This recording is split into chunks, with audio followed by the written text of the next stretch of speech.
Hey guys, Merps here from the Grinning Goat, and today I'm going to show you guys how to embrace the face, which is really how to draft Aggro Hunter in the current Rastakhan's Rumble meta.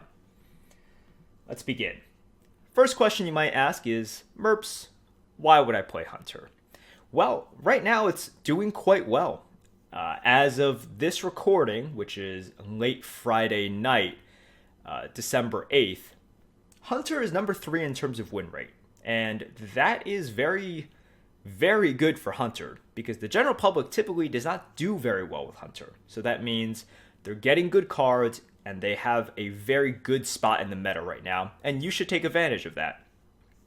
Number 2, playing Hunter, especially an aggressively styled Hunter, really refines your decision making.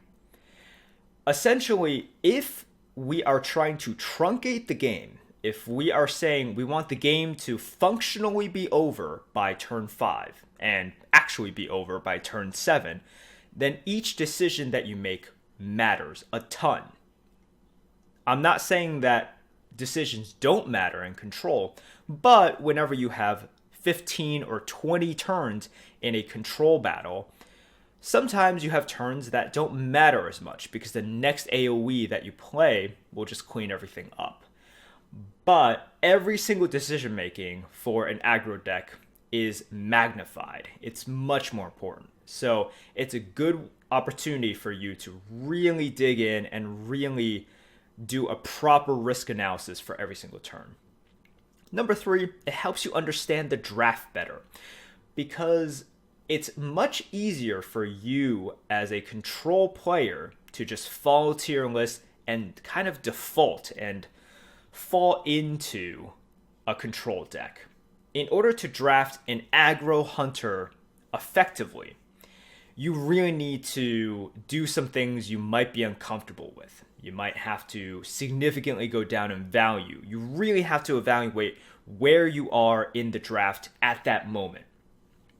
And lastly, perhaps most importantly, you are going to have the best shot at beating those oppressive warriors. It's a misconception that warriors beat aggro hunters. One of the first things that I hear people say when I tell them play aggro hunter versus warriors is, well, Merps, warriors have warpaths, they have executes, they have taunts. You don't beat them, you know? Like, how do you, as an aggro player, beat all those warpaths and all those Tarn Lords? You're actually worse equipped than other sorts of play styles. And that's just wrong. That's just flat out wrong. You can think of it in this way. What are the power cards, right, for Warrior? And if you look at some of the cards that you see the most from Warrior, it is Warpath, Tarn Lord, Execute, right? And Super Collider. So those are sort of the 4 cards that make Warriors the boogeyman of the arena right now. Well, you can set your board up such that Warpath does not clear your board, right? It's good, but they need 2 turns in order to actually clear your board. Because on turn 2, it's an Arcane Explosion. On turn 4, it's just a Consecration, which is not enough most of the time. And on turn 6, it's a bad Hellfire. So, as you can see, just Warpath is not enough if you're consistently being aggressive. Execute typically doesn't do much against you. Super Collider, you can snowball your board up to a state where you can set it up such that you can have 1 health minions in the middle and really dampen the effects of Super Collider. Plus, whenever they Super Collider, you're getting face damage in anyways. So as you can see, because of a lot of these considerations, you are very well equipped to deal with warriors. Yes, there will be times in which they have the perfect answers and they just beat you. But this is Hearthstone. It always happens, right? All right, let's move on. Well, okay. What are we covering in this video? Let's break it down. So for the next however many minutes this is, I first want to go through the general rules and principles to drafting Hunter, go through kind of these guidelines, And whenever you're drafting Aggro Hunter, always remember these guidelines. Always go back to these rules, right? And after that, I wanted to do a pick-by-pick analysis for a recent 12-win Aggro Hunter draft. Remember, this video is focusing on how to draft effectively. Gameplay is another thing, and if I went through gameplay, that would be probably 2 hours long. But I want to make sure everyone knew how to draft Aggro Hunter effectively because it is so counterintuitive. I want to let you guys know sort of the success I've been having with Aggro Hunter as well. The first Hunter that I drafted in Rastakhan's Rumble went 12, and that's the draft that we're going to go through today. But my previous 2 Hunters in Boomsday were also 12. So I'm currently on a 12-win... I'm on a 3 12-win streak with Hunter. And 2 of them were in Boomsday, 1 in Rastakhan's Rumble. So this is all during the period in which warriors have been very powerful and oppressive to an extent. So from my own personal experience and from speaking with a lot of other Arena Infinite players and pros, this strategy works. Let's move on. All right, general principles and rules. The most important thing, if you're playing an Aggro Hunter, consistent curve is everything. What you are going to do, to a disgusting degree it seems like, is go down in value in order to hit your curve. So I've laid out here essentially what you're going to be looking for at the very end. You want at least 3 1-drops. And 1-drops can also be weapons, right? So it could be Candle Shot as well. But you want to start off by using your mana. You don't need too many 1-drops, and I found that in drafts it's hard to cram your deck full of 1-drops, but you want at least 3. 2-drops, interestingly enough, it's just whatever I can get. It's not that easy for hunters to get 2-drops consistently, so sometimes I fill it up with something like a Loot Hoarder, not because I want a Loot Hoarder, but because it's just one of the only 2s I can get. Freezing Traps are obviously premium removal, but they also count as 2-drops, right? And if you get something like a Freezing Trap, as long as you play it on 2, even if you're just freezing back a 1/1 or a 1/2 Firefly, which I have done multiple times, it's fine. It's worth it. So 2-drops, it's sort of whatever I can get. 3-drops, you want at least 7. And these are solid 3-drops, and I count Eaglehorn Bow here as well. But 7 is the absolute minimum that you want. Like, if you don't have the solid consistency with 1-drops and 2-drops, like you see here, you need really solid 3-drops. You can't afford to miss that. The good thing is that in today's meta, you're really, really likely to hit at least 7 3-drops without even reaching for them, without even trying. Lastly, you want about 4 4-drops. And you want a little bit of consistency there, but you have a lot of chances to draw into it, right?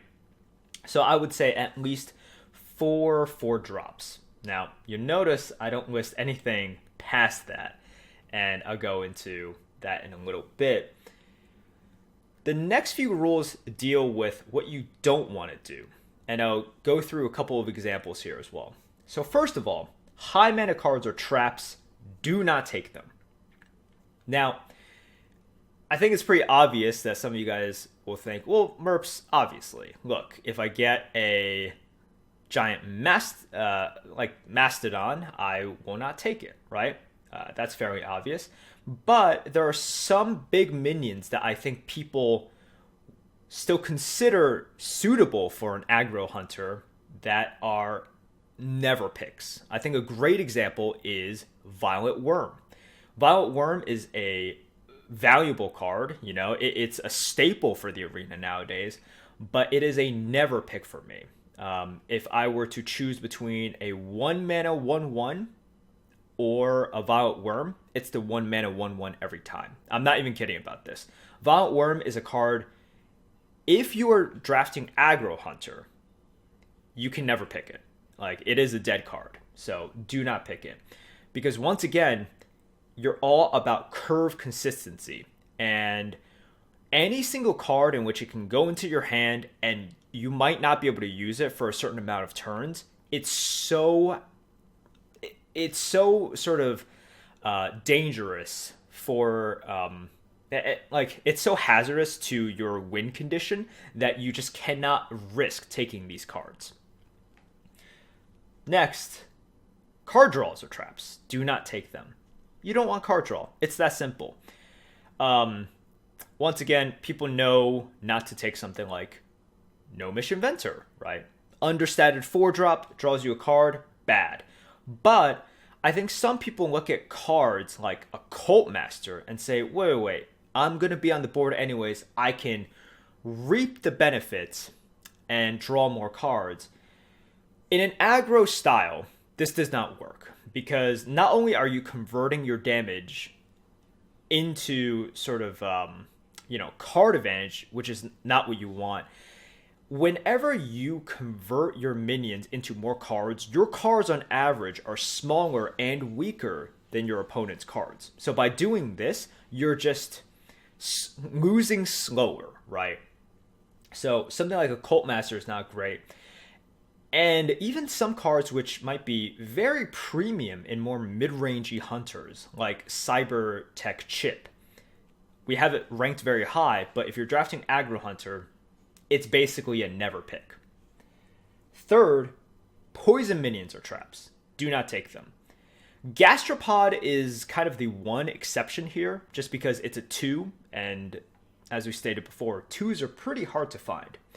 But wasps and basilisks, I rank a lot lower than other classes would normally rank them.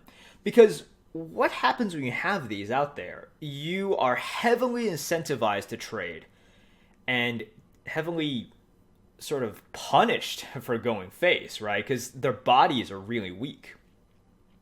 And you don't want that with these cards. Remember, you want the game to functionally end on turn 5.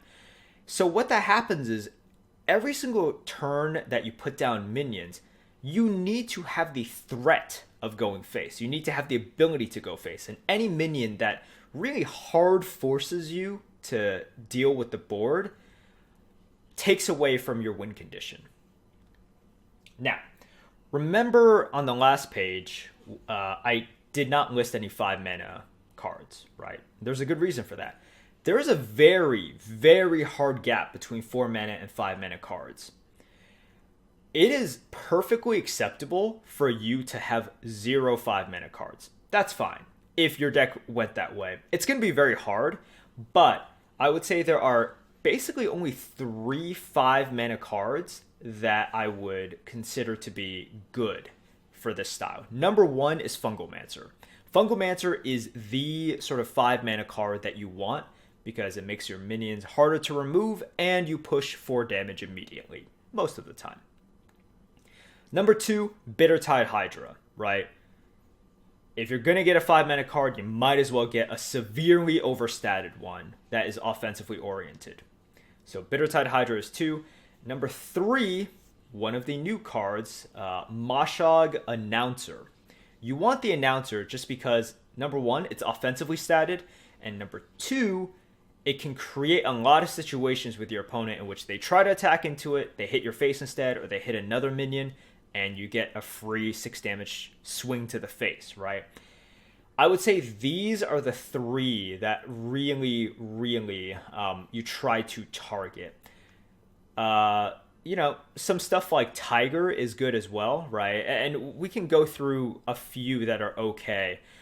But one of the reasons that, you don't really need the stealth so much is you are expected to be on the board. And if you're expected to be on the board, you should be able to protect this stuff like the Bittertide Hydras and also the Announcers.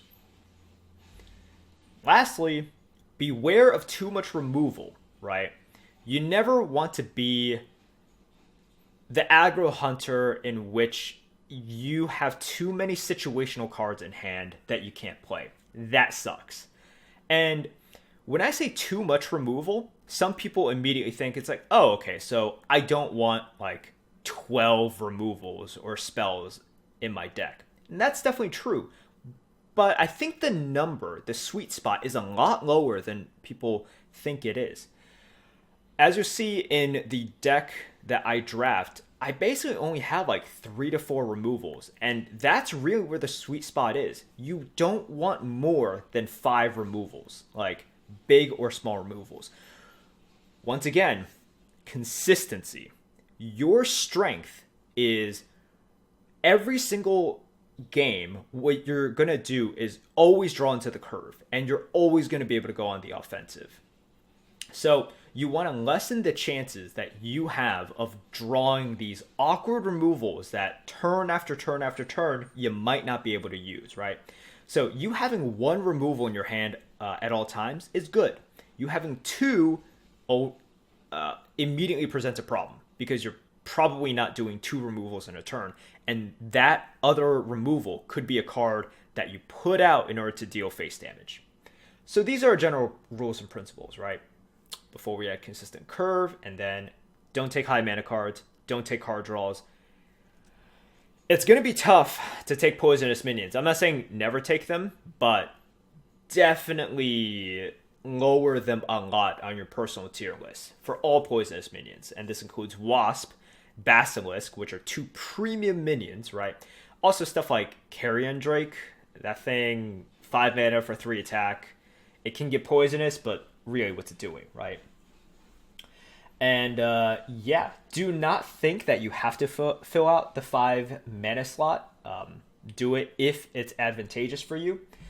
And do not get too much removal. Like I said, less than 5 removals. And that's crazy for some people. And it's weird because a lot of people think, well, if you're aggro hunter, you need removals, right? Removals are nice, and sometimes you do need 1 or 2, but force your opponents to beat you. Don't defeat yourself by having too much removals in the deck. Okay. So that is it for the presentation. At this point, let's move to the draft. And this is on our YouTube page. You guys can check us out at the Grinning Goat YouTube. But I muted this, and let's go through the draft. Okay, I'm going to pause at a certain point. First pick, right? Let's evaluate. So we have the Trickster, Sunwalker, Twilight Drake. We don't need to discuss this so much. This is easy, right? First of all, remember the rules. It's never going to be Sunwalker here. You're paying 6 mana for 4 attack, right? Twilight Drake, well, we don't need that many 4s, and geez, we're trying to empty out our hand as soon as possible, right? So easy Trickster. Okay. All right, second pick we got here. We got Dragon Slayer, Cave Hydra, and Fungal Mancer. Immediately, what you want to do is look at the 3s and say, okay, if it were between Cave Hydra and Dragon Slayer, which one is it, right? And hopefully you guys identify it as easy Dragon Slayer here, if you were to choose between the 3s. Cave Hydra just does not have enough attack, and once again, it is very board-centric, right? You want offensively static minions, and this one has a bonus as well that can just punch through some things. So if it were between the 2 3s, it would be Dragon Slayer. Now, between Dragon Slayer and Fungal, what are we picking here? And remember what I said before. Fungal is exactly what you want in a 5-drop, right? And I'm not guaranteed to get Fungal again for the rest of this draft, and I'm typically trending very low anyways. And also, you don't really need to prioritize 3s, right? Remember what I said before? You can just kind of draft 3s as you like, and you'll probably end up with 7 or more of them. So it's going to be a Fungal here.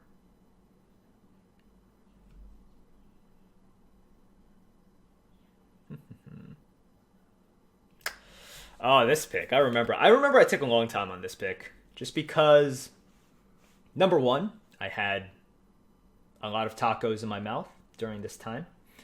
But number two, I think this is one of the first picks in which people will deviate pretty strongly. All right. If you're looking at it in terms of, so first of all, we have Cultmaster, Duskhaven Hunter, and Giant Wasp. I think for a lot of people, they immediately write off Duskhaven Hunter here because they're like, well, Cultmaster has a lot of value, right? And I can get Unleash the Hounds. I can just get 1-drops into 2-drops into a lot of stuff. So it could be Cultmaster. Or if I want a 3, well, Giant Wasp is really good, right? Like your tier list says it's really good as well. And what is really Duskhaven Hunter doing, right? But remember, in this style, we don't want poisonous minions. Like, this thing puts you in an awkward position where you can't really go face, right? We don't really want card draw. So it's going to be the Hunter in the end. And when I play this as well, I'm consistently turn planning in order to get this out as a 5-2 stealth, right? If you have to play as a 2-5 stealth, it's fine. It's not the end of the world. But if you actually go watch this run, I think every single time I put this down, it's a 5-2 stealth to put face pressure on my opponent. All right, so this pick, hesitated on this one for a while. Okay. There is, yeah, I think I'm still eating a burrito at this point. Okay. Next pick. Stormwind Champion is great, but it's a trap. Mana is too high. Walnut Sprite just doesn't do enough. This is flexibility and kind of value, right? So, easy Grim Necro here. We don't need to discuss that much. Here, I think most people would write off the Voodoo Doll immediately, and that's good, right? But they might differ in terms of Tundra Rhino or Hunter's Mark. We don't want to have too much removal, but Hunter's Mark is premium, right? This is a premium removal, and once again, we don't want too many 5s. Tundra Rhino is also one that I didn't talk about previously, and for me it's okay. Because sometimes you're actually just okay with 5 mana for 2 extra damage, but it is also 5 picks in and we already have a fungal. I feel extremely uncomfortable picking another 5 at this spot. Ignoring the fact that it's up against a Hunter's Mark, right? Which is super premium.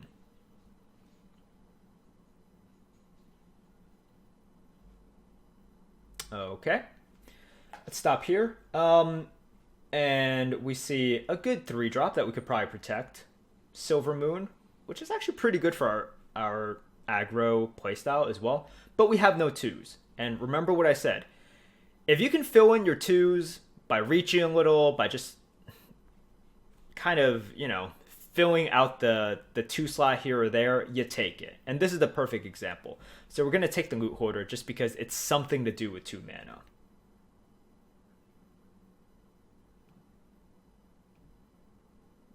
Yep.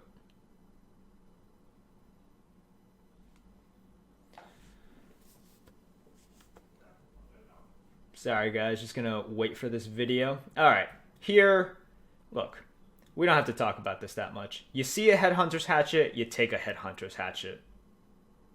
Yep, that's basically it. Alright. Good pick here, right? This is a top bucket pick. Houndmaster is a never pick for me, almost. It's almost a never pick for me. Because essentially what you're doing is it's a conditional card in order to get +2/+2, which is fine, but you really don't want conditional cards that have a very specific requirement, right? Like it has to be a beast to give it +2/+2. Fungal gives it anyone, right? Like Grim Necro, this all works. Grim Necro into Fungal. Very specific, and whenever you drop it, and it doesn't have a target, it's just a 4/3, right? So Houndmaster, too conditional, and just it's always up against better cards. So it's almost a never pick for me. Spellstone is a never, ever, ever pick in this aggro playstyle. I don't care what it's up against. You never pick it. It is like way too expensive, has no initiative, and will not proc enough. So this is just like absolutely a never pick. And to illustrate sort of what this deck needs and like my preferences for this pick right here, even if this Crackling Razor Maw was a Bloodfen Raptor, I would take the Bloodfen Raptor here. Like, that's how much it needs twos and it needs consistency, and that's how little in this aggro playstyle I think of Spellstone and something like a Houndmaster. So obviously the Razor Maul has good upside, but even if it were just a Bloodfen Raptor, I'd take the Bloodfen Raptor here.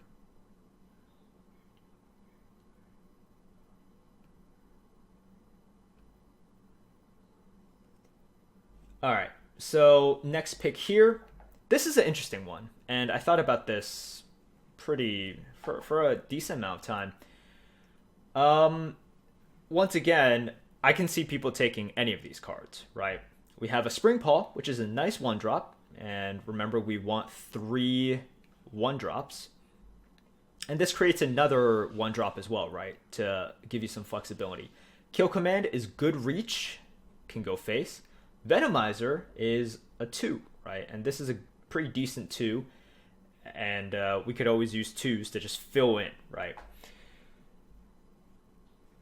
I think most people here thinking about an aggressive playstyle would just pick the Kill Command because they're like, oh, this goes face, and you can proc it sometimes.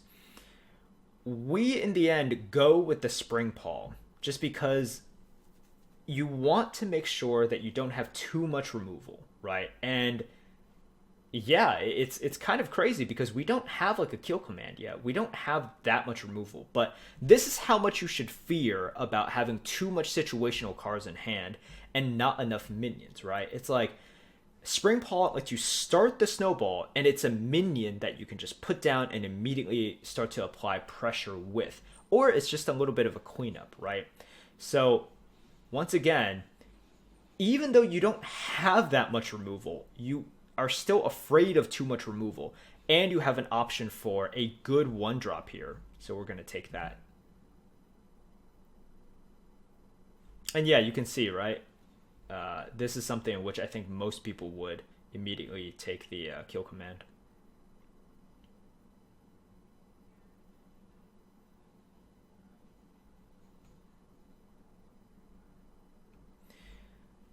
Okay, we took the Spring Paw there. Now, let's look at all this stuff. Wandering Monster, Mossy Horror, Bittertide Hydra. Well, what do you think about Mossy Horror? Because a lot of people might like this in terms of removal. Well, you can't wait on Mossy Horror, right?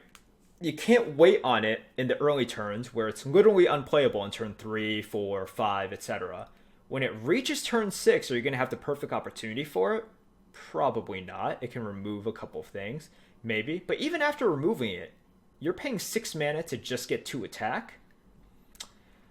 Mossy Horror is almost a never pick in this style as well. Just crazy. Wandering Monster, I really don't mind it, but Bittertide Hydra is crazy good, right, in this style. Way, way too good. So here, even before we see the next pick, I have 2 5-mana cards in the first 10 picks. This is a little bit worrisome, right? This is definitely a little bit worrisome. And I need to make sure that if I am picking anything over 4 mana, it better be really, really worth it.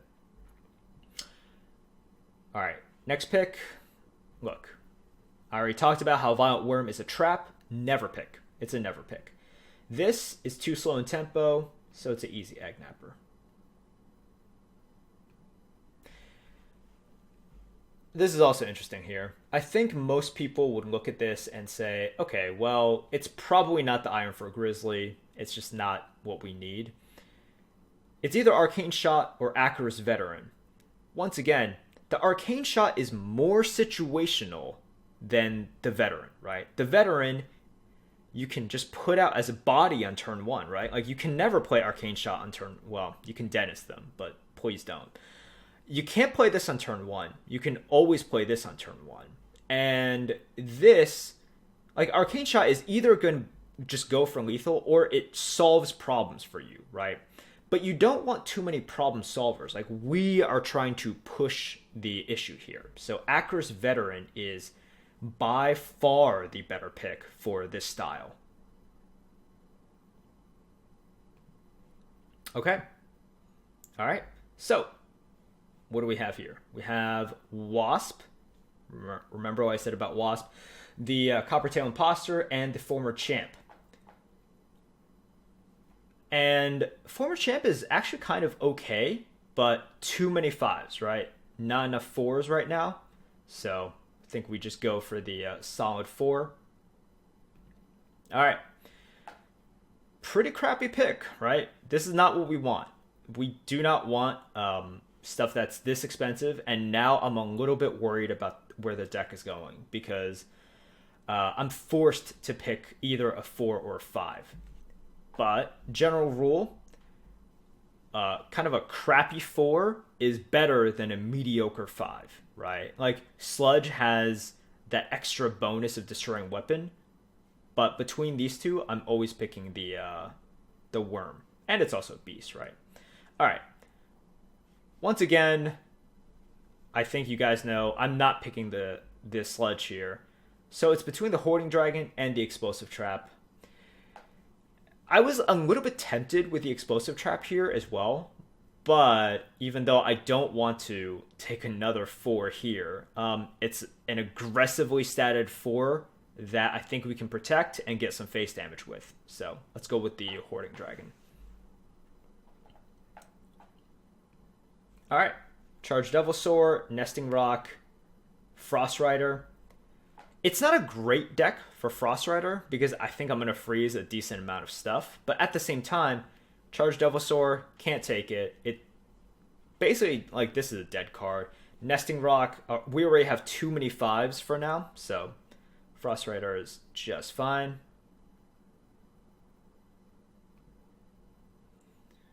All right, so here, remember, Houndmaster is a never pick for me. Well, what are we doing with Animal Companion, right? So it's either Animal Companion or Kill Command.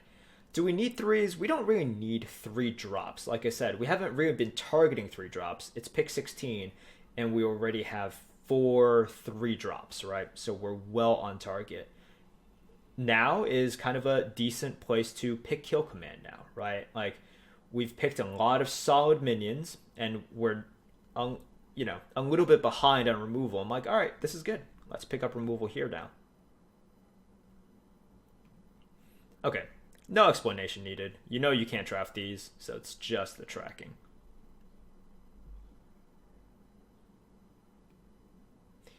Here, I think this is also a pick that people might be tempted to go in a different direction with. Obviously not the Night Prowler. This is unpickable. I think a lot of people would look at the Rhino and say, okay, it's our 3rd 5-drop. That's totally acceptable. We have a little bit of synergy with stuff, and, it's a thing, right? A lot of people don't look at Explosive Trap as an actual card. And you have to think of the times in which Explosive Trap actually helps kill off their 2-drop. Or it's somewhat of a defensive play for you as well, and you're able to kill off a couple of the things while setting up for just one more turn to eke out 2 more damage that you need, right? So, once again, consistency and playability. We have to pick the Explosive Trap here. Like, the Tundra Rhino, even though it is more of a card, you just need that consistency and flexibility. And, okay, here, I snap pick that, but, all right, let's go back and see what these picks are. Because we picked the bow, and yeah, you just, whenever you see a bow, there you go. All right, so we have Spellstone, which is a never pick. Crushing Walls, Nope. Whenever you see a bow, you're picking a bow. Almost. Okay. Here, what do we want to do, right? It's not like we can go shore up our early game with any of these picks. Do we need a Yeti? Do we need a 4? Well, we have Coppertail, we have Necromancer, we have Hoarding Dragon, and we have Scaleworm. So we already have 4 4s. That's okay. Like, I don't feel the urgent need to get a Yeti, especially when these two cards are a lot better, right? So I know I said that there was a wide gap between 4 mana and 5 mana cards, but there is a pretty wide gap between the value of a Yeti and the value of these two. This is a tough pick, let's be honest. And initially I wanted Fungalmancer, because Fungalmancer is, like I said, the number 1 5 mana card for Aggro Hunter. But in the end, I went with the Announcer. And part of the reason is consistency, consistency, consistency. I want to diversify my 5s just a little bit, right? And you never want to be stuck with 2 Fungals when they just don't get you the value that you need, right? When they don't really work. Like when you can hit on 2 minions and go face, or hit on 2 minions, make a good trade and go face, there's nothing better than Fungal. But because of our need for consistency, I went with the Announcer, because I'm like, all right, let's diversify a little, right? Sometimes you just need that big body to go out there. And if you have 2 Fungals in hand, well, you just lose the game. Okay. Another interesting pick, it's never the Bouncer, right? Doesn't do enough. You could pick the Ravencaller, because it's not terrible, and I've picked it before, but it's anti-tempo. It's anti-tempo, and you can kind of get the tempo back by playing the 1-drops, but if we have a Fungalmancer, right, and we're going to be on the board, and we have like a buff like Accuracy Veteran, we have Hunter's Mark, it's probably the Grim Necromancer.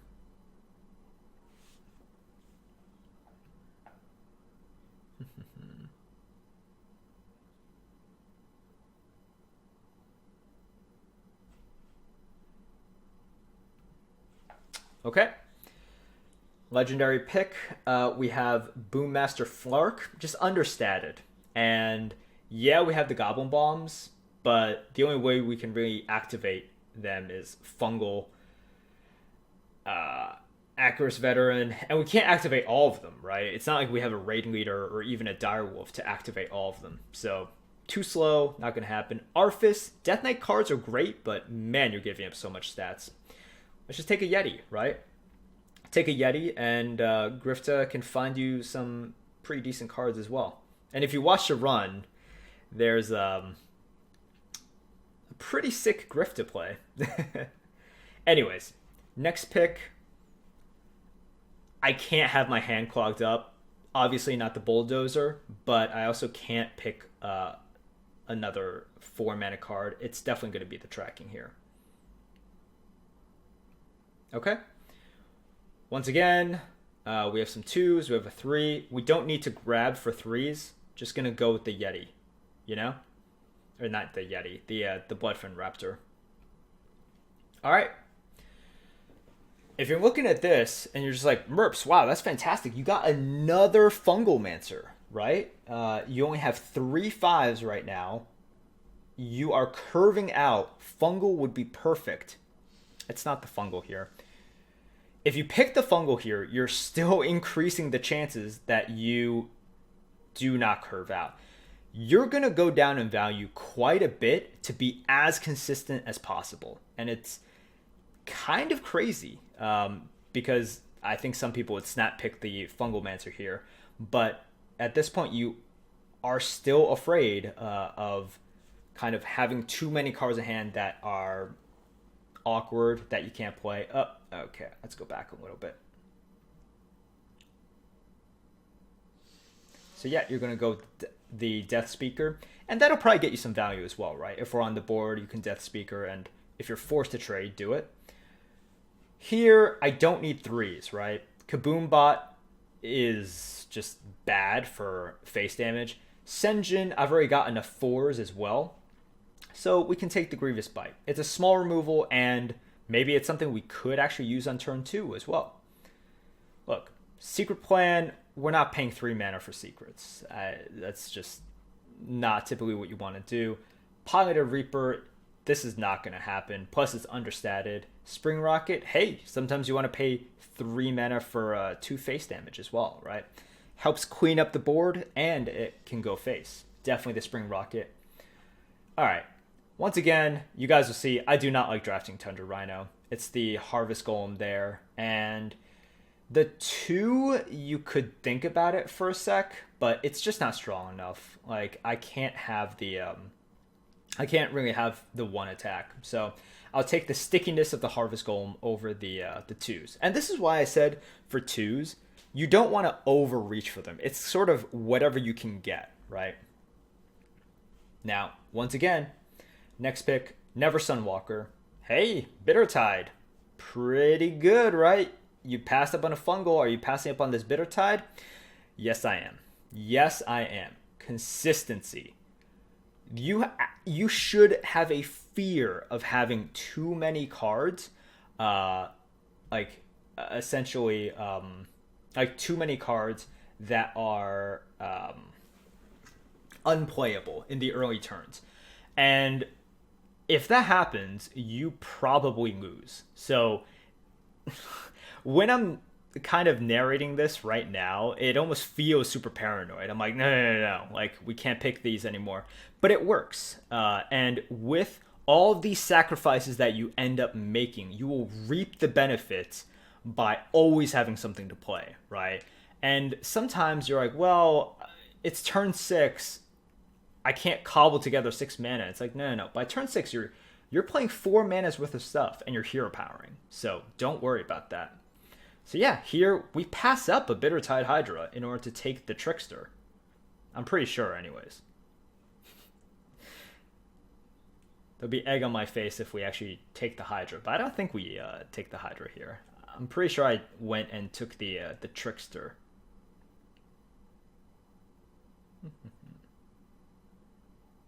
All right, this is me thinking it through a lot.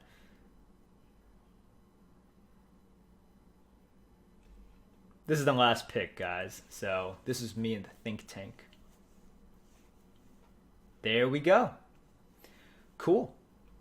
All right, so that was the deck. And if you guys want to see how this deck performed, I mean, look, you guys already know it went 12. But you guys can go on our YouTube channel and search up the 12-win Hunter run. As you can see, it's nicknamed Ready to Rumble. I hope you guys found that helpful. I hope you guys found that kind of helpful, just because we made some pretty counterintuitive picks, right? Not picking Wasp, not picking, like the second Fungal or the second Bittertide as an aggro hunter. And if you guys are kind of puzzled and want to see how this works, you guys can go through the run and see all of those times in which, if we had drawn just a bit heavier, we lose, right? Because the margin of error as an aggro hunter is so thin. And this comes from drafting and playing. And once again, I can't really get into the playing, but hopefully this explanation helps you guys dominate those warriors, go face. All right. Anyways, if you like this and you want to see me or see Adulton live, you can check us out on twitch.tv/grinninggoat. And that's it. I got nothing else to say. #embrace the face. See you guys in the arena. Bye-bye.